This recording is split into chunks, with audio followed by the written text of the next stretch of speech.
The knock came fast and frantic. 3 sharp raps followed by a fourth that sounded like a fist losing patience with itself. I was cross-legged on my living room floor, surrounded by print proofs for a fantasy paperback I was 3 days late on, rain hammering the old windows of my apartment like it had a personal grudge against Boston. It was almost 11 at night. Nobody knocked on my door at almost 11 at night. Nobody knocked on my door, period. I ordered too much Thai food to have visitors. I set down my red pen, glanced through the peephole out of habit, and then looked again, because my brain refused to process what my eyes were telling it. My upstairs neighbor was standing in the hallway wrapped in a towel. Not wrapped in a coat over pajamas. Not wrapped in a robe. A towel. White, slightly too small, held together with one fist at her collarbone, while the other hand was raised mid-knock, hair dripping in dark ropes down her shoulders, bare feet pressed against the ugly beige hallway carpet, like she was trying to touch as little of it as possible. I want to be honest with you, because I think you deserve that going into this story. I did not open the door immediately. I stood there for one full, humiliating second, doing several things at once, registering that this was, in fact, an emergency and not a fever dream. Registering that Mira Delaney, the untouchable, always put-together woman from the 4th floor, was standing in my hallway looking like the universe had personally decided to embarrass her, and registering, somewhere beneath both of those thoughts, that she was, unfairly, spectacularly beautiful even like this. Maybe especially like this. Then I opened the door. "Before you say anything," Mira said, in a voice that was trying so hard to sound level that the effort was its own kind of confession, "I need you to know that under normal circumstances I would never do this." "Okay," I said. I locked myself out. There was a delivery. I heard the door. I opened it to grab the package. And the wind. She stopped, closed her eyes for exactly 1 second, and started again with the calm, clipped precision of someone narrating a disaster to a room full of reporters. The wind caught the door. It locked behind me. I was in the shower 30 seconds earlier. I did not have time to acquire clothing. "Right," I said, because apparently that was the only word left in my vocabulary. "The superintendent isn't answering his phone." "I've tried 4 times. I would go back to knock on someone else's door, but you're the only person on this floor I actually know by name, and I refuse to stand in this hallway a moment longer than I have to." A pause. Her jaw tightened, like admitting the next part cost her something. "Can I wait inside your apartment?" Here is the thing about Mira Delaney that I did not fully understand yet. Standing there in my paint-stained sweater and pajama pants covered in cartoon foxes, she was a woman who solved other people's emergencies for a living. Crisis communications. I'd heard someone in the elevator say once, the kind of woman companies called when everything was on fire. And here she was, dripping onto my doormat, forced to ask a virtual stranger for help, and hating every second of it with a visible, controlled fury that had nowhere else to go. "Yes," I said. "Obviously, yes. Come in. Please. God, come in, you're freezing." She stepped inside like she was walking into a meeting she hadn't prepared for, spine straight, chin level, one hand still anchoring the towel at her chest. I shut the door behind her, and the click of the lock felt unreasonably loud. "I'm getting water on your floor," she said. "I have floors specifically for this purpose." That earned me the smallest twitch at the corner of her mouth, gone almost before I saw it. "Do you?" "No, but I have a mop. And honestly, this is the most interesting thing that's happened in this apartment since I moved in, so I'm willing to make sacrifices." I disappeared into my bedroom before she could respond to that, partly to give her privacy, and partly because I needed 30 seconds alone with my own face. I grabbed the softest blanket I owned, an old gray throw that had seen better decades, and dug through my closet for anything that might fit a woman roughly 4 inches taller than me. I landed on my college hoodie, oversized even on me, navy blue with a cracked logo on the front, and a pair of sweatpants that were more of a gesture than an actual garment solution. When I came back out, Mira was standing in the middle of my living room, exactly where I'd left her, dripping quietly, looking at my apartment the way I imagined she looked at a burning building, right before she decided how to put it out. "Here." I held out the blanket first. This won't solve the clothing problem, but it'll stop the shivering. She took it, wrapped it around her shoulders over the towel, and for one unguarded second she looked less like an untouchable fourth-floor mystery and more like a person. Tired, cold, human. "Thank you," she said, and she meant it in a way that seemed to surprise her. I offered the hoodie next, holding it out at arm's length like it might bite her. "This is going to be enormous on you," which I recognize is a strange thing to say to someone your height, but I promise it's clean and it's warm, and there's a bathroom right there if you want privacy. She looked at the hoodie for a long moment. "I don't need." "You're wearing a towel in my living room, Mira." Her eyes flicked to me, surprised, I think, that I knew her name at all. We were elevator and mailroom acquaintances at best. "You know who I am. 4B. You have very intimidating shoes, and you once made our building's group chat go silent for 3 days by asking, and I quote, 'Is anyone else concerned about how often the elevator makes that sound?' Like you were opening a congressional hearing." That got a real reaction, a short, startled laugh that she seemed almost annoyed at herself for producing. "That elevator is a hazard." "It really is. I've made peace with dying in it." She took the hoodie. She went into my bathroom without another word, and I stood in my living room breathing like I'd just run somewhere, which was ridiculous, because I hadn't moved more than 8 feet this entire time. When she came back out, my college hoodie hung past her hips, sleeves rolled twice, and she was still, infuriatingly, one of the most striking people I had ever had in my apartment. Wet hair pushed back, no makeup. Nothing but soft gray cotton and bare feet on my hardwood floor, and somehow she looked like she'd stepped out of a very tasteful advertisement for warmth. I want to pause the story here for just a moment, because I promised I'd be honest with you the whole way through, and there's something I need to tell you before we go any further. Before we return to the story, a quick note for my lovely viewers. While this YouTube series keeps things safe, my Patreon is where the real fun happens. That's where you'll find completely uncensored GL stories, much hotter exclusive videos, and bolder adventures that are just too spicy for YouTube. If you want the full, no-limits experience, and to support more of this kind of storytelling, the Patreon link is in the description below. Okay, back to the towel disaster of a Tuesday night. "Tea?" I asked, because it seemed like the only reasonable next move. "Please." I put the kettle on and gestured toward my kitchen table, then remembered it was buried under 3 separate cover mock-ups, a stack of reference photos, and an alarming number of coffee rings. "Sorry, my table's a crime scene." "Floor's fine, if you don't mind. I usually work down here anyway." She looked at the floor, then at me, then, to my genuine surprise, folded herself down onto it without complaint, blanket around her shoulders, back against my couch. "I don't mind." I brought over 2 mugs of chamomile and sat across from her, the space between us littered with sketches of a woman standing at the edge of a cliff, unfinished, one wing drawn in and one wing still, just a pencil outline. "You did this?" Mira asked, picking up the closest sheet with the careful, precise handling of someone used to being trusted with fragile things. "Book cover, due Thursday. I'm behind." She studied it for longer than politeness required. "It's lonely," she said finally. "It's a fantasy novel about a girl who—" I didn't say it was sad. I said it was lonely. "There's a difference." She set the page down gently, exactly where she'd found it. "The wing that's finished is beautiful. Detailed. You clearly love drawing it. The wing that isn't finished yet is barely sketched, like you're avoiding it. Like you know once both wings exist, she actually has to fly somewhere." I stared at her. Nobody had ever looked at my work like that.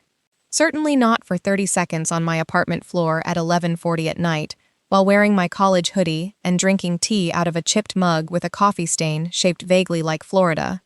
"That's a very specific read of an unfinished pencil sketch," I said, mostly to buy myself time to recover. "I read people for a living. Sketches aren't that different." She wrapped both hands around her mug. "Sorry, I do that. Occupational hazard." "No, it's—" I shook my head. "It's accurate, actually, which is the annoying part." Outside, the storm was picking up, rain slapping sideways against the window glass, and somewhere down the hall I heard Mrs. Alvarez's television turned up loud enough to compete with the thunder. Mira glanced toward the door. I should try the superintendent again. She didn't move. Neither did I. The tea steamed quietly between us, and for the first time since I'd opened my door to a stranger in a towel, the silence in my apartment didn't feel awkward. It felt like something settling into place. Her phone, when she finally checked it from the small pile of her things I'd set by the door, the phone at least, had survived the towel incident in a jacket pocket she'd grabbed at the last second, buzzed with an automated message from the building's management company. Storm-related outage. Key fob and buzzer systems down until further notice. Estimated repair time, unknown. Mira read it twice, then set the phone face down on the floor with the specific gentleness of a woman choosing not to throw it. Of course. You're stuck, I said. I'm stuck, she agreed. In your apartment. In your hoodie. Drinking your tea and insulting your emotionally repressed wing sketch. It's not repressed. It's pacing itself. Sure it is, but she was smiling now, small and real, a kind of smile that looked unfamiliar on her face, like a muscle she hadn't used in a while. Thank you for this, genuinely. I know this isn't how you plan to spend your night. Honestly, best Tuesday I've had in months, I said, and only realized how true it was after I'd already said it out loud. We ended up talking until nearly 2 a.m, mugs refilled twice, the storm never quite letting up. I learned that Mira Delaney ran crisis communications for companies whose names occasionally showed up in headlines I'd scroll past without reading closely. I learned she'd moved into the building 2 years ago and had, in her words, made exactly one friend, and it's Mrs. Alvarez, and I'm fairly sure that's because she has decided I need saving. I learned she took her tea with too much honey and no milk, and that she laughed with her whole face when she let herself, which wasn't often. She learned things about me too, though far less than she'd apparently already picked up just from living one floor above me. You order Thai food 4 times a week, she said at one point, mid-yawn, from the place 2 blocks over. You always tip well. You carried 3 boxes of art books up 4 flights by yourself last spring, rather than ask for help, which, for the record, was reckless, and I almost said something. I blinked at her. How do you know that? I told you. I notice things. It's not... She hesitated, and something flickered across her face, a flash of self-consciousness she covered quickly. It's not surveillance. I'm not following you around the building. I just notice. It's how my brain works. I catalog details, patterns, tells. It's useful for my job and apparently impossible to turn off in an apartment building.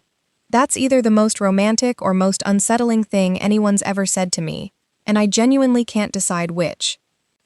Give it time, Mira said dryly. You'll decide. I asked her, somewhere around 1 a.m, whether she liked her job, and she considered the question with more seriousness than it probably deserved at that hour. I'm good at it, she said finally. That's different from liking it. I like the moment right before everything falls apart, when you can still see all the pieces and choose how they land. I don't like what happens after. The apologies nobody means. The way everyone wants the appearance of accountability, more than the actual thing. She turned her mug slowly in her hands. What about you? Do you like drawing women with unfinished wings? I like that nobody yells at me for it. I used to work in-house at a publisher, layout department. Very fluorescent, very yelling. I went freelance 4 years ago, mostly because I wanted quiet. Turns out, quiet has its own problems. You forget what your own voice sounds like out loud after enough weeks of only using it to order Thai food. I don't think that's true, Mira said. I think you have a very distinct voice. You just don't waste it. I didn't have an answer for that either. It was becoming a pattern, that night, her saying something quietly devastating, and me sitting there like a woman who'd forgotten every word in the English language. Somewhere past 1:30, she asked if she could see the finished cover once it was done, and I told her yes before I'd even fully processed what I was agreeing to. Not just showing her a book cover, but letting someone look at my work as if it mattered beyond the deadline attached to it. Eventually we migrated to the couch, because the floor had stopped being charming around 1 a.m, and at some point, I couldn't tell you exactly when, she fell asleep sitting upright against the armrest, blanket pulled to her chin, my hoodie sleeves bunched in her fists like she was holding on to something.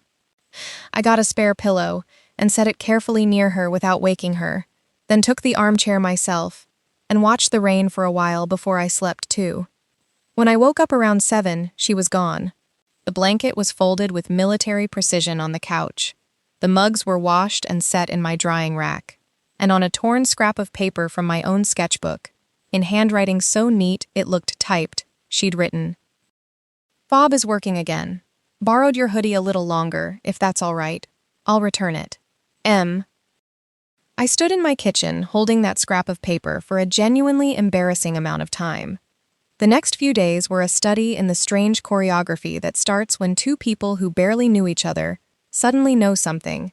We passed in the hallway and neither of us mentioned the towel, out of some unspoken agreement, though Mrs. Alvarez, who I would come to understand missed absolutely nothing that happened in that building, gave me a look over her mail slot that suggested she already knew everything and was simply waiting for confirmation. "You had a visitor Tuesday night," she said, not quite a question. "Mrs. Alvarez?" "I'm not asking anything, mija. I'm just saying, that girl upstairs works too hard and smiles too little. Whatever happened, if it made her smile even a little, I approve." She patted my arm and shuffled off toward the mailboxes, leaving me standing there with an armful of catalogs and absolutely no comeback. 3 days after the storm, I found the hoodie folded on my doormat, freshly washed, smelling faintly of a perfume I didn't recognize, but would come to know intimately over the following months. Tucked into the front pocket was a note. "Thank you for Tuesday. I don't know what I would have done. M."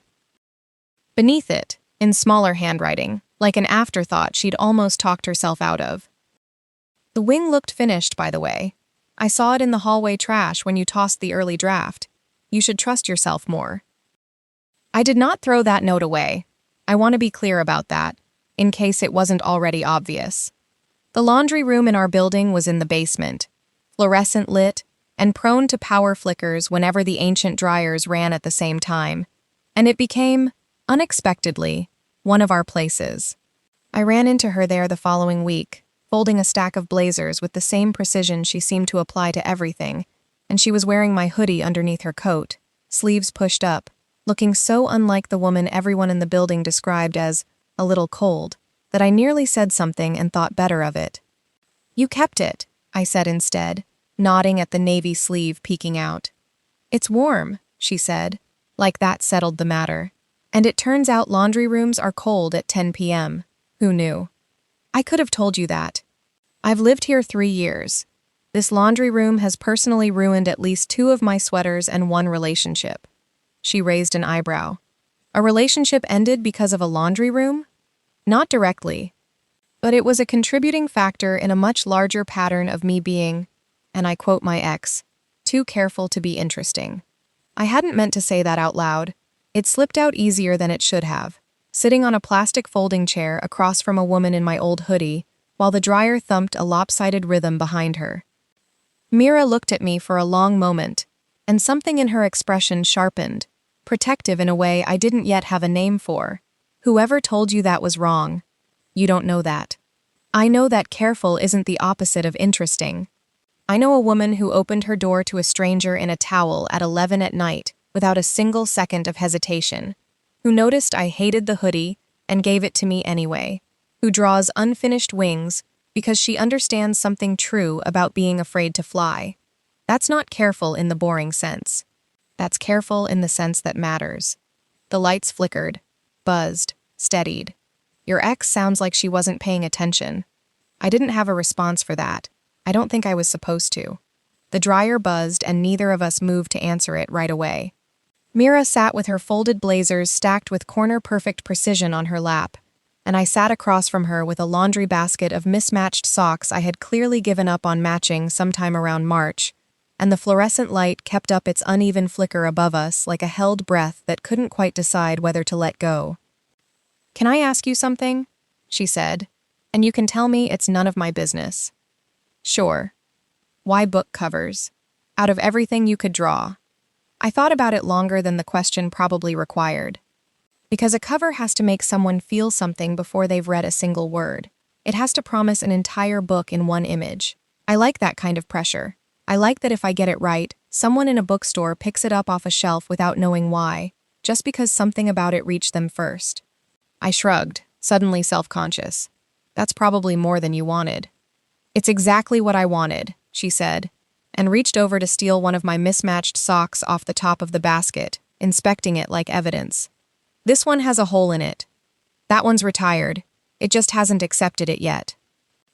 Very on brand for this building, she said, and I laughed loud enough that the trucker-shaped man doing his own laundry 3 machines down glanced over, and Mira didn't look embarrassed at all, which I noticed, and filed away, the way she'd apparently been filing away things about me for weeks. We started leaving notes in the mailroom after that, technically against the rules, tucked behind the little brass door of my mailbox where only she would think to look, since she'd started, for reasons neither of us discussed, checking my slot along with her own. Saw your sketch through the blinds. The other wing is good too, for the record. Stop hiding it. I'd write back on the same scrap. Saw you leave for work in shoes that could end a man's career. Terrifying. Also excellent. Small things. Ridiculous things. The kind of things you write when you're both circling something neither of you is ready to name. One note, left on a Sunday when I hadn't seen her all weekend, simply read, "Client call ran until midnight. Told them I had a family emergency to end it. The emergency was that I wanted to go home and not think about any of them anymore. Is that terrible?" I wrote back, "That's called a boundary. I hear they're very fashionable this decade." She left me, in return, a small paper crane folded with surgical precision, no note attached at all, just the crane sitting in my mail slot like a tiny, wordless confession. I kept it on my windowsill. I still have it. Another week, I left her a rough pencil sketch of the ugly hallway carpet, captioned only, "Immortalized as requested by absolutely no one." She left me, the next day, an actual framed photograph. She'd apparently gone to a print shop, of the same carpet, shot from a dramatic low angle, like it belonged in a gallery, with a small typed label taped to the frame that read, "Untitled, 4th floor hallway, property of the building's emotional support neighbor." I put it up in my hallway. Mrs. Alvarez asked about it for a full week before I told her the truth, and then she laughed so hard she had to sit down. The fire alarm went off on a Thursday night, shrill and relentless, clearing the whole building out onto the sidewalk in bathrobes and confusion, while the fire department confirmed it was, in fact, just burnt popcorn on the 3rd floor. Mira found me in the crowd, arms crossed against the cold, and without a word tilted her head toward the all-night diner on the corner. We ended up in a vinyl booth at midnight, the only customers besides a trucker reading a paperback 3 tables over, sharing a plate of fries neither of us had planned on ordering. "I hate my apartment," she said, apropos of nothing, stirring her coffee she wasn't drinking. "It's beautiful. I've seen it through the door when you leave it open for deliveries. Very tasteful." "It's a hotel room no one loves," she said, and the flatness in her voice told me this wasn't a complaint, it was a confession. Everything in it is expensive and coordinated, and I chose none of it, not really. I hired someone. I told her what image I wanted the space to project, and she executed it perfectly. I go home every night to a space designed to impress people who never come over. Why'd you do that? Because I didn't know how to do anything else. She pushed a fry around her plate. My job is managing other people's disasters, making the version of events that survives. I got very good at deciding what image to project, and very bad at figuring out what I actually want underneath it. She looked up at me, and there was something raw in her face that the fluorescent diner lighting made impossible to hide. "You have paint on your walls that doesn't match anything. Your bookshelves are alphabetized by an argument you clearly lost with yourself halfway through. Your apartment looks like you actually live there." "I do actually live there." "I know," she said quietly. "That's what I'm saying." I didn't know what to do with the way that landed in my chest, so I did what I do when I don't know what to do with a feeling. I made a joke, and she let me, and we talked until the trucker left and the waitress started giving us pointed looks about closing time. She invited me up to her apartment for the first time about 2 weeks after the fire alarm diner night, and I understood, walking in, exactly what she'd meant about a hotel room no one loves. Everything was beautiful. Everything matched. A gray sectional angled precisely toward a fireplace that looked like it had never once held a fire. Art on the walls that had clearly been chosen for how it photographed, rather than how it felt to live beneath. Not a single mug out of place. Not a single sketch pinned to a single surface. Nothing half-finished or in progress anywhere in sight. "It's very you," I said carefully, "in the sense that it's very put together. It's not very you in the sense that I don't see you anywhere in it." That's the most honest thing anyone said about this apartment since I moved in. She hung her coat with the same precision as everything else, and turned to face the room like she was seeing it through my eyes for the first time. The designer asked me what feeling I wanted the space to communicate. I told her. Competent. She delivered exactly that. I've lived here 2 years, and I don't think I've ever once fallen asleep on that couch. Where do you fall asleep, then? My office, mostly. Or, more recently, she said, with a small, sideways look that made warmth climb up my neck. Your couch, apparently, with a blanket that's seen better decades, and a hoodie I haven't given back.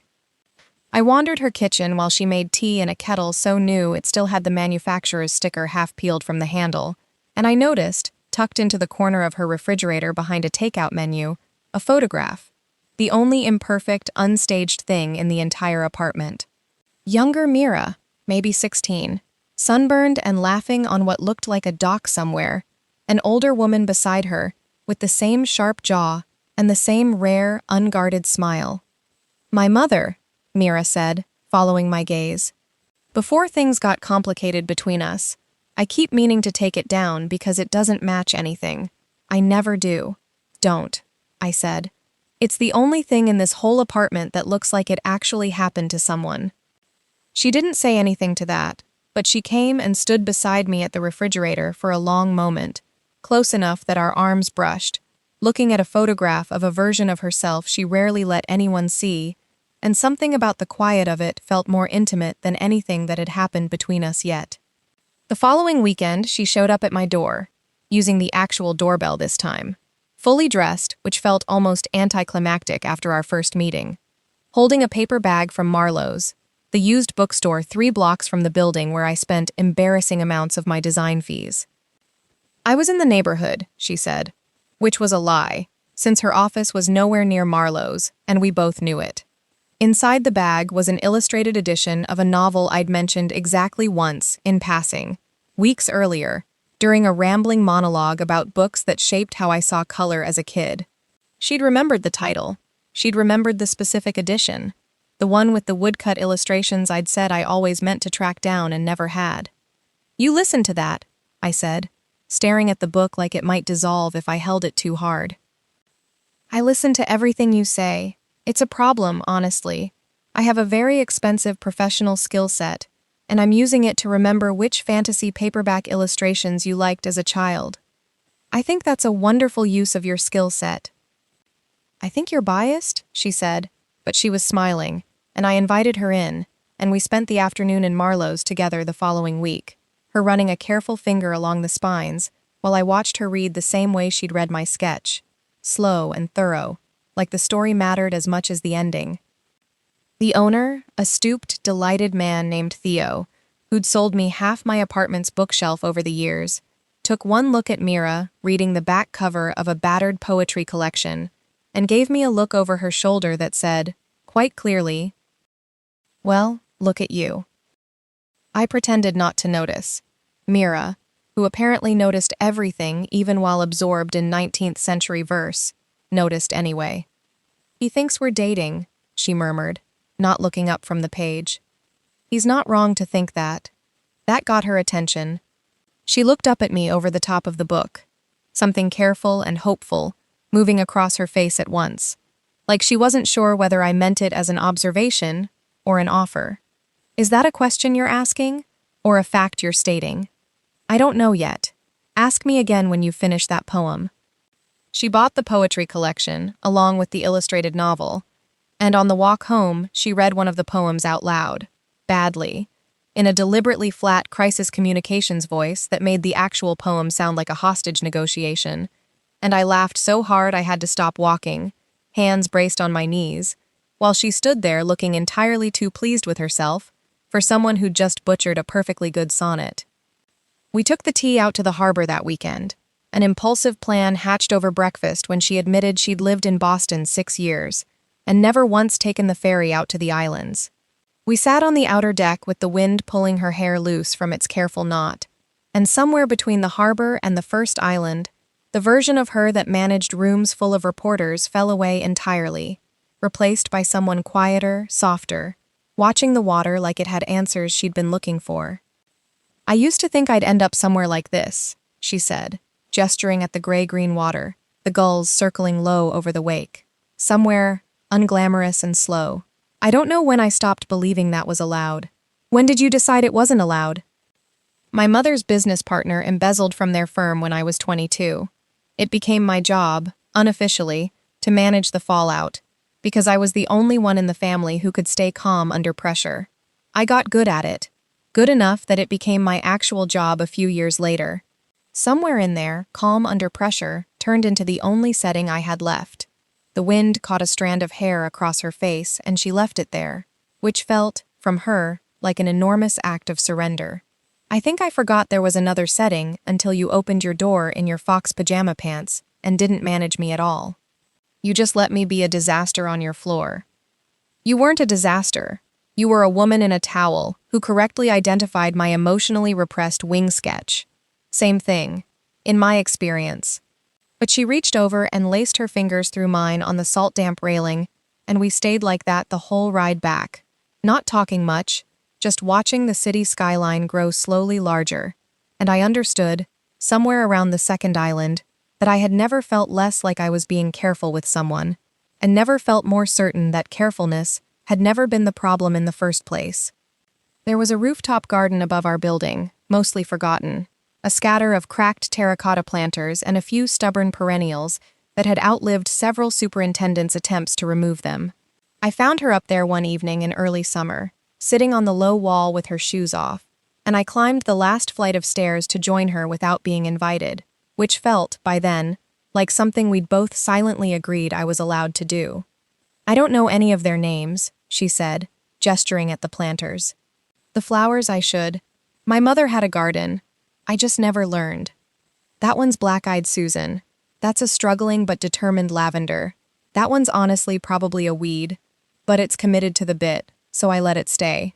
You know all this from a rooftop full of neglected pots. I know all this because I like knowing the names of things. It's the one part of being observant that doesn't require me to also be careful." I sat beside her, close enough that our shoulders nearly touched. "You said your mother had a garden." Something closed in her face, briefly, before she made the deliberate choice to open it back up. "She did. I was raised to manage things, not grow them. Crises, reputations, people's worst days. Nobody ever taught me what to do with something that just needs time and water, and no immediate solution. I'm good at fixing what's broken. I'm not good at tending what isn't." "Is that a metaphor about the flowers or about you?" "Yes," she said, and we both laughed, and it felt like something had cracked open a little further, gentle and unhurried, the kind of honesty that only comes out at rooftop height with your shoes off. I taught her to deadhead the black-eyed Susans, showing her how to pinch the spent blooms just above the first healthy leaf set. And she did it with the same fierce concentration she probably brought to reading a client's worst-case scenario, brow furrowed, tongue caught briefly between her teeth in a way that undid something in my chest. "You're very serious about this," I said. "I'm serious about everything. It's a character flaw." "It's not a flaw. It's just a lot. Sometimes. For the people around you." She paused, pruning shears held loosely in one soil-streaked hand, and looked at me with an expression I hadn't seen from her before. Not guarded, not managed, just quietly asking whether I meant that as a warning. "Is it a lot for you?" "No," I said, and meant it. "It's just new. I like watching you be serious about small things. I think it means you're finally letting yourself want small things." She didn't say anything to that. She just went back to the flowers, and a little while later, without any particular announcement, she reached over and rested her hand against my knee, thumb moving in a slow, absent circle against the denim, like she needed somewhere quiet to put her hands while she thought. I should tell you, before I get to the harder part of this, that not everything in those weeks was soft rooftops and ferry rides. Mira canceled on me twice with no explanation beyond a terse text, and once snapped at me over something small enough that neither of us could remember what it was 20 minutes later, both of us standing in her hallway apologizing at the same time. Relationships, even good ones, even the kind that start with a stranger in a towel and end up feeling like the safest thing you've ever known, are not a single unbroken climb toward happiness. We had bad days. We had a genuinely miserable Thursday, involving a work deadline of mine and a client emergency of hers that left us both too depleted to be kind to each other, and we went to bed without resolving it, and woke up and resolved it anyway, because that was the choice we kept making, over and over, long before either of us said the word love out loud. Julian Price entered the story properly a week later, though I'd heard his name mentioned once or twice before with a particular tightness in Mira's voice that I hadn't understood yet. He appeared outside our building on a Tuesday evening, sharp suit, sharper smile, the kind of charm that had clearly worked on rooms full of people who hadn't yet learned to distrust it. "Mira," he said, like her name was a favor he was doing her. "You're a hard woman to reach." "That's usually the point, Julian." Her voice had changed entirely, gone flat and precise. The diner-honest woman from weeks ago, replaced by something armored and cold. I watched it happen in real time and understood, with a small ache, that I was seeing the version of her the rest of the building saw, the untouchable one. I didn't catch all of what passed between them on the sidewalk, only fragments. Something about a deal. Something about old messages, edited, dangerous, a threat wrapped in the language of an old business partnership. Julian left with a smile that didn't reach anywhere near his eyes, and Mira stood very still on the sidewalk for a long moment after he'd gone, rain starting to needle down around us. "Are you okay?" I asked. "I'm fine." The words came out clipped, professional, a press statement rather than an answer. "Mira." I said I'm fine, Laurel. She turned to go, and something in me, some part that had spent weeks being handed careful notes and remembered novels and rooftop confessions, refused to let that be the end of it. "You don't have to manage me," I said, and she stopped. "I'm not a headline. You don't have to hand me the sanitized version." She turned back, rain darkening her shoulders, and for a moment, I saw something crack wide open in her, something that looked almost like fear. "I don't know how to be gentle when I'm afraid," she said, low and rough, like the sentence had cost her something to produce. "I've spent 10 years learning how to be useful in a crisis. I don't know how to just stand in one and let someone see me shaking." We were close now, closer than the sidewalk really required, rain soaking into my sweater, her hair darkening at the temples the way it had the very first night. I thought, for one suspended second, that we might kiss right there under the streetlight, and I think she thought so too, because her eyes dropped briefly to my mouth before she caught herself and stepped back. "I have to deal with this," she said. "Julian, the messages. I need to think." She left me standing on the sidewalk in the rain, and I went upstairs alone, and I did not sleep much that night either, though for very different reasons than the first one. It took 4 days for her to knock on my door again, and when she did, she didn't have a towel excuse this time. She stood there in real clothes, hands in her coat pockets, looking like she'd rehearsed something on the way down, and lost the script the moment I opened the door. "I'm sorry," she said, "for the sidewalk, for shutting you out the way I shut everyone out. It's not fair to you, and I know it's not fair, and I did it anyway, because it's the only thing I know how to do when I'm scared." She took a breath. "Julian is trying to drag me back into something I spent 2 years rebuilding myself away from. He has old messages, edited to make me look complicit in something I fought against. He's using it as leverage to force me back into a deal I don't want. And the entire time it was happening, all I could think about was that I didn't want any of it anywhere near you." "That's not your decision to make alone," I said quietly. "Not anymore. I know that now." She looked at me, and there was nothing armored left in her face, nothing crisis managed or press ready. Just her. I've spent years being the person who fixes everyone else's worst moments and feels nothing about my own. And then I locked myself out of my apartment in a towel and ended up on your kitchen floor, and I have not been able to stop thinking about you since. I don't know how to do this halfway, Laurel. I don't have a halfway setting. I only know how to go all in or wall everything off. And I've been walling everything off with you, because going all in terrifies me more than Julian ever could. The hallway was quiet. Somewhere below us, Mrs. Alvarez's television murmured through the floor. I reached out and took Mira's hand, cold fingers wrapped around mine, and felt something settle between us that had been building since the very first knock. Go all in then, I said. She closed the distance slowly, like she was giving me every possible chance to change my mind, her hand coming up to rest against my jaw, thumb tracing the line of my cheekbone, with a gentleness that didn't match anything I'd seen from her before. Tell me if I've misread this, she whispered. You haven't. The kiss, when it finally happened, was nothing like the sidewalk almost kiss. Nothing rushed or desperate. It was slow, deliberate, her mouth soft against mine. One hand still cupping my face while the other found my waist and pulled me in like she'd been waiting weeks to allow herself this.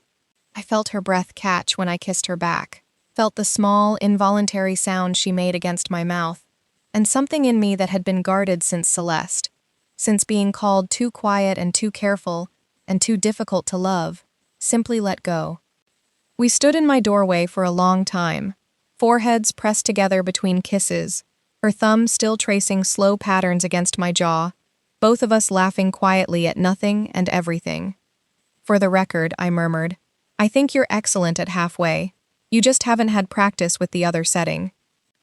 I'd like the practice, she said. If you're offering? I was offering. We went inside and the door closed behind us, and what happened next belongs only to the two of us. Soft light, quiet words, hands finally allowed to linger, the particular tenderness of two people who had been circling each other for weeks, finally choosing to stop. I woke the next morning tangled in my own sheets with Mira's arms slung loosely across my waist, her breathing slow and even against the back of my neck, my old hoodie discarded somewhere on the floor along with the rest of the night's caution. We hadn't fallen asleep from exhaustion exactly. We'd fallen asleep talking, the way you do when there's finally nothing left to guard, trading small confessions in the dark until the words slowed and softened into sleep. Good morning, she said against my shoulder, voice rough with sleep. And I decided immediately that I wanted to hear that specific sentence in that specific voice for the rest of my life, which was an alarming thought to have before coffee, but there it was. The next several weeks were, I think, the happiest I had been in years. Our relationship developed in the small architecture of shared routine. Her key appeared on my ring, without either of us discussing it. My mug appeared in her cabinet.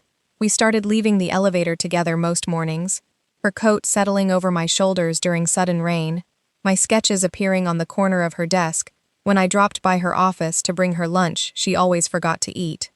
The building noticed, of course. Mrs. Alvarez started calling us the fourth floor and the second floor, like it was a single unit. Nobody was surprised, which somehow made it feel even more real. But Julian did not disappear simply because we had. He escalated, the way men like that always do when ignored. The edited messages found their way to an industry blog under an anonymous tip. Mira's firm called an emergency meeting. I watched her mask slide back into place at a charity publishing event I was attending, precisely because two of my book covers were on display.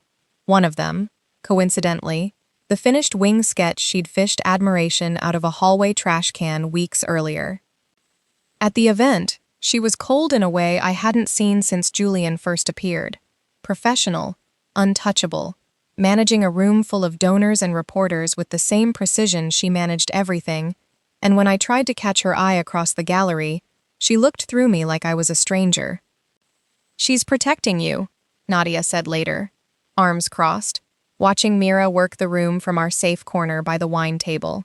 Nadia had come as my +1 and immediately appointed herself my emotional bodyguard. That's what that face is. That's not indifference, that's armor. It feels the same from here. I know. But don't disappear into her storm just because she's standing in the middle of it, okay? You have your own life, your own name on that wall over there. Don't let her crisis erase you. I didn't get the chance to think that through fully, because Celeste appeared at my elbow with a glass of white wine and a smile I remembered too well. Laurel Hayes. Look at you. 2 pieces on the wall. She looked genuinely, infuriatingly pleased for me, which almost made the next part worse. I heard about you and the Delaney woman. Everyone's talking about it. Her name is Mira. Of course. Celeste's voice dropped into the register she used to use when she was about to say something cruel and dress it up as concern. I hope you're being careful, sweetheart. Someone like her, in the middle of a scandal, suddenly needing someone soft and steady and easy to manage. It's not exactly subtle. You've always had a thing for people who need rescuing. I just don't want to see you get hurt again, being someone's safe port in a storm and nothing more. I want to tell you I had a perfect response ready. I didn't. The words landed somewhere old and tender in me, the exact bruise Celeste had spent 2 years pressing on during our relationship. Too quiet, too careful, too easy to overlook. I excused myself before she could see it work. Nadia found me in the coat check hallway a few minutes later, arms crossed, jaw tight, having clearly clocked exactly what happened from across the room. I saw Celeste corner you. What did she say? Nothing I haven't heard before. Laurel? Nadia's voice softened, but only slightly. You've been doing this thing lately where you let people from your past hand you their leftover cruelty, and you just carry it around like it's yours to keep. It's not yours. It never was. You are allowed to put it down. It's hard to put down something that might be true. It's not true. I've watched Mira look at you across a room like you're the only stable thing in it. That's not a woman rescuing a project. That's a woman who found someone she trusts. Those are different things, and you know the difference. You're just scared enough right now to pretend you don't. She squeezed my arm, hard, the way she did when she meant something. Don't let Celeste live in your head rent-free during the one relationship that's actually good for you. I didn't have an answer for that either. Not really. Not yet. It would take the hallway and the hoodie and a few more difficult days before I believed her. That night, I gave Mira back the hoodie. I found her in the hallway between our floors, still in her event clothes, and I held it out without much explanation. I think you should have this back. Officially, I mean. Not borrowed. She stared at the folded navy cotton in my hands like I'd handed her something with teeth. Laurel, what's happening right now? I watched you look through me tonight like I was a stranger. I understand you're protecting me from Julian. I do. But I can't be someone you manage into a corner every time things get hard, Mira. I spent 2 years with someone who made me feel like being quiet meant being easy to leave. I won't do it again, even for you. Especially not for you. That's not what I'm doing. It's exactly what you're doing. You wall people off when you're scared. You told me that yourself. On the sidewalk, in the rain. I believed you then. I'm asking you to prove it now, or let me go before this hurts more than it already does. She didn't stop me when I walked back down to my own floor. I don't know if that made it worse or better. I only know I lay awake that night with the hoodie missing from my closet for the first time in months, and the apartment felt colder for it in a way that had nothing to do with the season. Mrs. Alvarez found me on the stairs 2 days later, arms full of groceries she insisted I help carry, and delivered her verdict without being asked for one. You two are being foolish, she said, matter of fact, setting a bag of oranges on her counter. That girl loves you. Anyone with eyes can see it. And you love her back, which is why you're hurting so much over a hoodie, mija. But love isn't supposed to make you disappear. If she wants you, she has to want all of you, not just the parts that are convenient during a crisis. She patted my cheek. Give her a little room to be brave. But don't wait forever. You deserve someone who chooses you loudly. The charity publishing event's aftermath came to a head faster than I expected. Julian, emboldened by the anonymous leak's traction, arranged to present the edited messages publicly at a follow-up press event Mira's firm was hosting, framing it as a reveal that would finally expose her supposed complicity. I wasn't invited. I went anyway, standing at the back of the room between Nadia and a very nervous junior publicist, because I had realized something in the 2 days since I'd handed back that hoodie. I did not want to be someone who stood on the sidelines of Mira's life, watching her fight alone, just because I was afraid of being called someone's rescue project. Julian took the small stage with his practiced smile and began reading from the edited messages, twisting Mira's old words into something they'd never meant. I watched her stand there and absorb it, chin level, expression composed, the professional mask locked firmly in place, while something in her eyes told a very different story. And then I remembered something. Weeks ago, on my apartment floor, surrounded by proofs and reference photos, Mira had mentioned once, almost offhand, that the original unedited messages had been backed up automatically to an old shared design server her firm used to coordinate campaign visuals. A server I happened to recognize because I'd freelanced for that same firm 2 years earlier and still, technically, had legacy access to the archive. I found the junior publicist's laptop, explained myself in a rushed whisper, and within 4 minutes had pulled the original time-stamped message thread, unedited, metadata intact, proving definitively that Mira's words had been selectively cut to reverse their meaning. I didn't storm the stage. I didn't need to. I simply walked up beside Julian, set the laptop on the podium in full view of the room, and said, calmly, "These are the original messages, time-stamped, unedited. I think everyone deserves to actually read what she said, not what someone cut it down to." The room's attention swung to the screen. Julian's composure cracked for the first time all evening. Mira turned to look at me, something raw and stunned moving across her face, like she couldn't quite believe I'd walked into her fire willingly. The room did what rooms full of reporters do when handed a better, truer story. They read it. They asked Julian pointed questions he had no good answers for.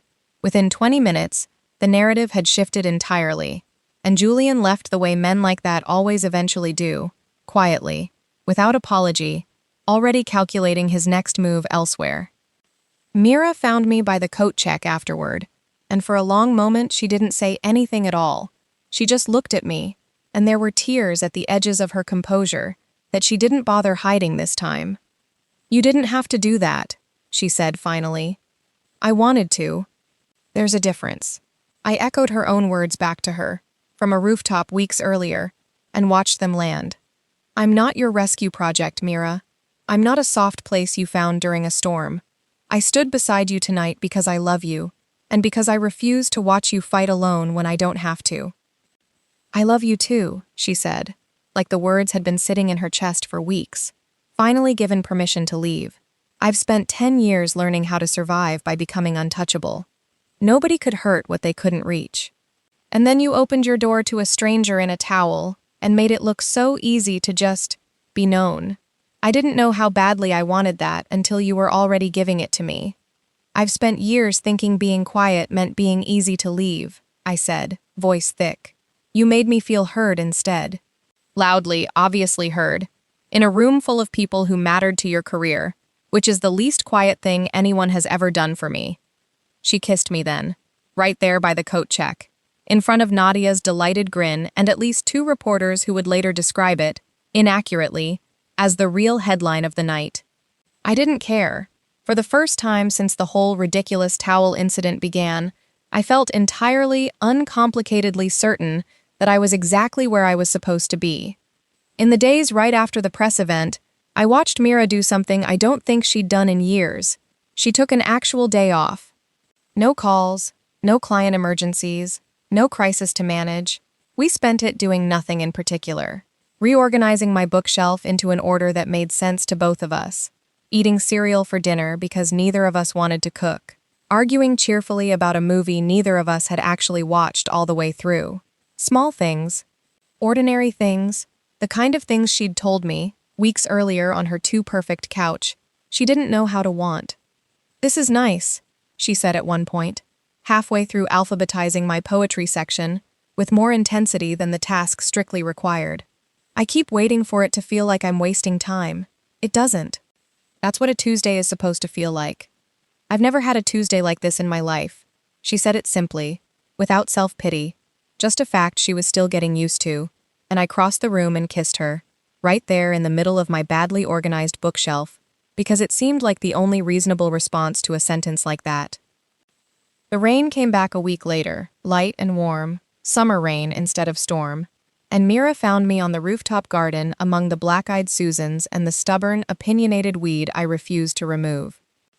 "I brought something," she said, and produced from behind her back a small potted lavender plant, roots freshly settled into new soil. I thought I'd try, tending something instead of just managing it. "That's a big step for you." "You're a big step for me." The plant felt like a reasonable place to start. She set it carefully into an empty planter, dirt under her fingernails, hair curling slightly in the rain, and I thought about the first time I'd seen her like this, barefoot and vulnerable in my hallway, and how far we'd both traveled since. "Ask me again," I said. "What you asked me that first night?" She looked at me, understanding immediately, and something soft and amused crossed her face. She stepped closer, rain gathering in her hair, hands finding my waist with none of the careful distance from that very first towel-wrapped night. "Can I wait inside your life?" she asked, low and warm, forehead pressed to mine. "Yes," I said, the same way I'd said it that very first time, except this time, there was nothing uncertain in it at all. Obviously, yes. The kiss that followed was slower than the one by the coat check, deeper than the one in my doorway, unhurried in a way that only comes from two people who have finally stopped bracing for the other to leave. Her hands found my jaw the way they had that first time, thumb tracing the same gentle line, and I felt her breath against my mouth, warm despite the cool rain, felt the small sound she made when I pulled her closer, and understood, with complete certainty, that this was the beginning of the rest of it. Several months later, the building still jokes that Mira should just give up the pretense and move her mail down to my slot permanently. She still technically lives on the 4th floor. She is there so rarely that Mrs. Alvarez has started addressing her mail directly to 2nd floor with Laurel, which the Postal Service, for reasons no one can explain, has accepted without complaint.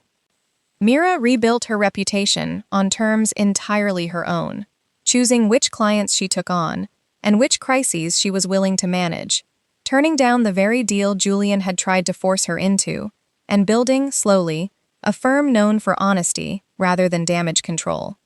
My design career grew too, quietly, steadily, 2 more covers landing in stores by winter, my name printed small but present on the spines. The hoodie is still in her possession. She wears it on Sunday mornings, sleeves pushed up, hair loose, looking so unlike the woman the rest of the world calls untouchable, that I sometimes just watch her from the kitchen doorway, coffee in hand, amazed at my own luck. It was a Tuesday night, almost a year to the day since the first storm, when I heard the knock. 3 sharp raps, then a 4th, familiar in a way that made something warm settle low in my chest before I'd even reached the door. I looked through the peephole out of habit. Mira stood in the hallway, fully dressed this time, dry, keys visibly in her hand, the same key that had opened this door without complaint for months now. I opened it anyway, because some rituals deserve repeating. "You have a key," I said, smiling. "I know." She held up a paper bag from the diner on the corner, 2 coffees balanced carefully, my old hoodie draped over one arm despite the warm night, worn soft from a year of Sunday mornings. I like remembering the night that changed everything. Some knocks are worth keeping. Locked out again? Not this time. Her eyes were warm, steady, nothing armored left in them at all. "Can I wait inside your life this time?" "Officially. Permanently. However long you'll have me." I stepped back to let her in, the way I had that very first night, except this time, there was no towel, no storm, no uncertainty at all, just Mira, in my doorway, holding coffee and an old hoodie, and an entire future she was finally brave enough to ask for out loud. "Yes," I said. "Obviously, yes." And she stepped inside and stayed.